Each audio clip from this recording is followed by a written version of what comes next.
లోక్సభలో ఇవాళ కూడా సుదీర్ఘంగా చర్చ సాగనుంది. 131వ రాజ్యాంగ సవరణ బిల్లుపైనే ఇప్పుడు అందరి చూపు ఉంది.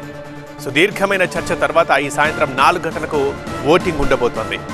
డీలిమిటేషన్ బిల్లుని ఇండి కూటమి వ్యతిరేకిస్తోంది. అయితే ఏ రాష్ట్రానికి అన్యాయం జరగదంటూ నాది హామీ అంటూ ప్రధాని భరోసా ఇస్తున్నారు.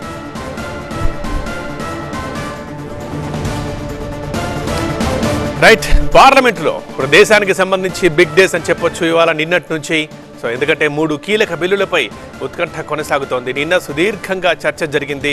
ఇక లోక్సభలో ఇవాళ కూడా మరొకసారి సుదీర్ఘ చర్చ జరగబోతోంది. 131వ రాజ్యాంగ సవరణ బిల్లుపైనే అందరి చూపు. డీలిమిటేషన్ కావచ్చు, మహిళా బిల్లు కావచ్చు, రాజ్యాంగ సవరణ బిల్లు కావచ్చు. దీనికి సంబంధించి ఇక అందరికీ ప్రధానంగా చర్చ సాగుతూ ఉంది.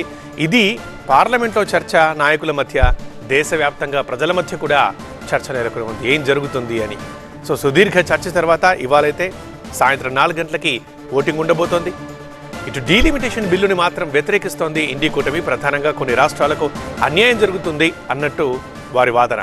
అయితే దేశంలోని ఏ రాష్ట్రానికి అన్యాయం జరగదు, నాది హామీ అంటూ ప్రధాని మోదీ భరోసా ఇస్తున్నారు. మరి ఈ నేపథ్యంలో ఇవాటి చర్చ ఎలా జరగబోతుంది అనేది చూడాలి.